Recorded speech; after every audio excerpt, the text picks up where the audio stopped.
Hello, ladies and gentlemen. Welcome to our community. Ridwan Codes 99. Myself, Ridwan. So এর আগের ভিডিওতে আপনারা যে পর্যন্ত দেখে ভিডিওটি শেষ করেছিলেন, এই ভিডিওতে ঠিক সেখান থেকে আবার ভিডিওটি শুরু হবে। তো চলুন ভিডিওটি দেখে আসা যাক। এর কাছে বেশ অবাক লাগে, কারণ ছেলেটি তাকে মোটিভেট করেছিল এবং তার চাইতেও সে দিনে বেশি মাইল পথ অতিক্রম করছিল, কিন্তু সে আগে চলে যাবে এটা শেরিল ভাবতে পারেনি। এখানে শেরিলের ওদের কথা মনে পড়ে যায়। তার মনে পড়ে যায় তার বাবা তার মাকে কিভাবে টর্চার করত। আসলে তার বাবা কখনোই একজন ভালো মানুষ ছিল না, যার কারণে তার মা বাধ্য হয়ে তাকে নিয়ে ছোটবেলাতে আলাদা হয়ে গেছিল। অর্থাৎ শেরিলের জীবনে ছোটবেলা থেকেই সমস্যা লেগে রয়েছে। তার স্বামী একদিন অন্য এক পুরুষের সাথে দেখে ফেলে এবং তারপর তাদের মধ্যে ডিভোর্স হয়ে যায়। আর এটাই কারণ শেরিন বর্তমান এখন হাইকিং করছে, কারণ তার জীবনে ঘটে চলা খারাপ জিনিসের মধ্যে বেশিরভাগ ক্ষেত্রেই সে নিজেই দায়ী। সে নিজের দোষেই নিজেকে খারাপ করেছে, আর এই সব কিছু ভুলতে সে হাইকিং করতে চলে এসেছে। সেদিন তার 1800 মাইল যাত্রা বেশিরভাগই কমপ্লিট করে ফেলেছে এবং খুব শীঘ্রই সে পুরোটাও কমপ্লিট করে ফেলবে। সে এখন একটি খোলা মাঠের মধ্যে পৌঁছে যায়। সেখানে গাছ তো রয়েছে, কিন্তু ছোট ছোট। শেরিনের এখানে বেশ জল তৃষ্ণা পায়। সে দূরে একটি ট্যাঙ্কির মতো দেখতে পায়। সে মনে করে হয়তো সেখানে গেলে জল পেয়ে যাবে, তাই সে সঙ্গে সঙ্গে ছুটে সেখানে চলে যায়। কিন্তু ওই ট্যাঙ্কিতে এক ফোঁটাও জল ছিল না।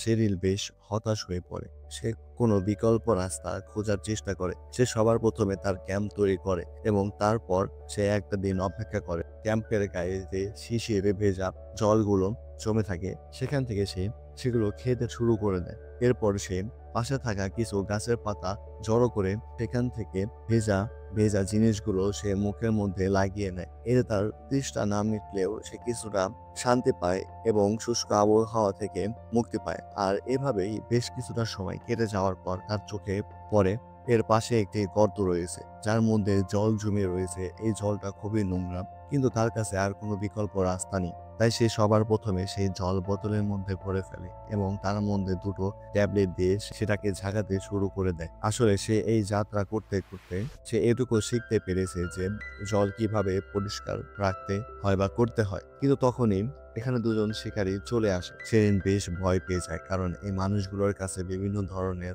অস্ত্র রয়েছে। এই দুজন মানুষ তার কাছে আসে এবং তাকে জলের জন্য জিজ্ঞাসা করে। শেরিন ভয়ে ভয়ে তাকে জানায় জল রয়েছে, কিন্তু সেটা পরিষ্কার না। সে পরিষ্কার করার জন্য রেখে দিয়েছে এবং এই জলটা পরিষ্কার হতে 30 মিনিট সময় লাগবে। এই কথা শুনে এই দুজন মানুষ শেরিনের কথা মেনে নেয় এবং তারা জল খাওয়ার জন্য এখানে অপেক্ষা করতে শুরু করে দেয়। সে বিশ্বাস হয়ে যায় যে এরা আসলেই জলের জন্য এসেছে, এরা কোনো ক্ষতি করবে না। এবং এরপর এই দুজন এখান থেকে চলে যায়। তখন সে নিজেকে ঠিক আগের মতোই করে নেয়। তারপর মনের ভয়ও চলে যায়। কিন্তু ঠিক তখনই সে লক্ষ্য করে পিছন থেকে সেই দুজন শিকারীর একজন তাকে লুকিয়ে লুকিয়ে দেখছে। তার বুকটা ধড়াস করে ওঠে। এক মুহূর্তের জন্য তার কথা বন্ধ হয়ে যায়। মানুষটি তার কাছে আসে এবং তাকে ভয় দেখায়। সে বলে, তুমি এই জঙ্গলে একা রয়েছো, এবং এইভাবে তাকে বিভিন্ন রকমের খারাপ কথা বলে। সেদিন বেশ ভয় পেয়ে যায়। তাই সে এক মুহূর্ত এখানে দাঁড়ায় না, সে সঙ্গে সঙ্গে তার যাত্রা শুরু করে দেয়। তার সামনে এবার ঘন জঙ্গলে চলে আসে। সেই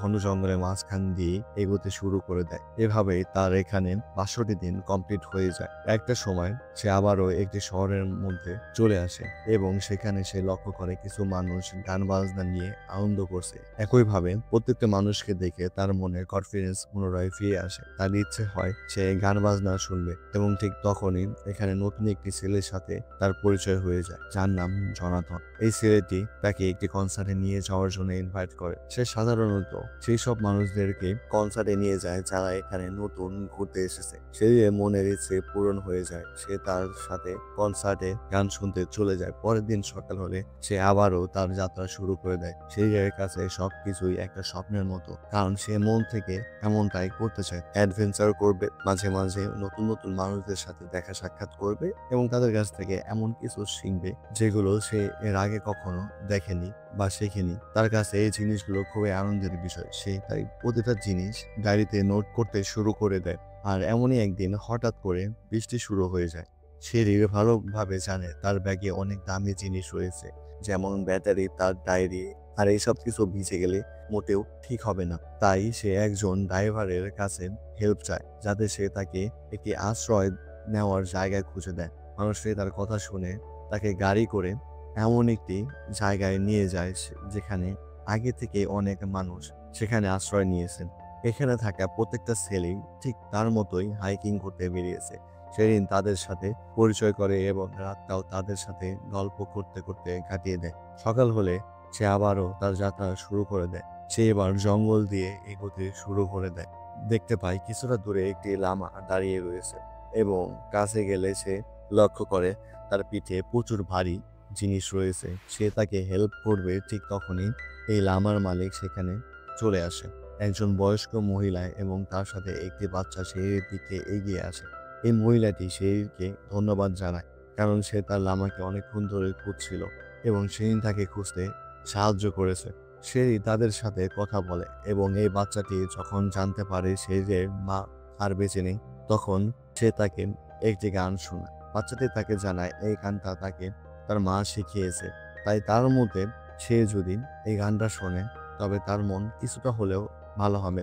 সেদিন বাচ্চাটির মুখে এমন কথা শুনে বেশ ইমোশনাল হয়ে যায়, কারণ এই বাচ্চাটি ছোট হলেও সে শরীরের মনে কি চলছে সেটা ভালোভাবে বুঝতে পেরেছে, যে জিনিসটা বড় বড় মানুষও বুঝতে পারেনি। তাই শরীর কাঁদতে শুরু করে দেয়। শরীর নিজেকে কোনো রকমে ঠিক করে এবং তার যাত্রা আবারও শুরু করে দেয়। তার মোট এখানে 94 দিন কমপ্লিট হয়ে গেছে। সে তার ডায়েরিতে আজকে ডেটটা লিখে ফেলে, আর আজকে ডেটটা হলো 15 সেপ্টেম্বর 1995। সেটি লক্ষ্য করেন তার সামনে একটি ব্রিজ রয়েছে, আর এই ব্রিজটা দেখে তার মুখে হাসি ফুটে আসে, কারণ এইটা সেই ব্রিজ যেই ব্রিজে তার যাত্রা কমপ্লিট হবে।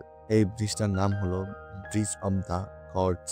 সে এই যাত্রা কমপ্লিট করে তার মনের একটা বিশ্বাস তৈরি হয়ে যান, আর সেটা হলো মানুষ চাইলে যে কোনো জিনিস করতে পারে, কারণ সেই যাত্রার শুরুতে এটাই মনে করেছিল যে তার দ্বারা এই যাত্রা কমপ্লিট করা সম্ভব হবে না। তার ব্যাগ প্রচুর ভারী ছিল এবং তার মনে হয়েছিল তার ফিরে যাওয়া উচিত, কিন্তু তার চেষ্টার ফলে আজ এটা কমপ্লিট করতে পেরেছে। এরপর শেরিল ঠিক 4 বছর পর পুনরায় বিয়ে করেছিল এবং 9 বছর পর তার ছেলে সন্তানের জন্ম হয়েছিল, যার নাম কারবার, এবং তার ঠিক 1 বছর পর তার একটি মেয়ে সন্তানের জন্ম হয়, যার নাম ববি। সবশেষে আমরা শেরির আসল ছবিও দেখতে পাই এবং এই সত্য ঘটনা এখানেই শেষ হয়ে যায়। কমেন্ট করে অবশ্যই জানাবেন আপনার মতামত এবং দেখা হবে নতুন একটি গল্পের মাধ্যমে। ততক্ষণ পর্যন্ত সবাই ভালো থাকবেন, সুস্থ থাকবেন। আল্লাহ হাফেজ, টাটা।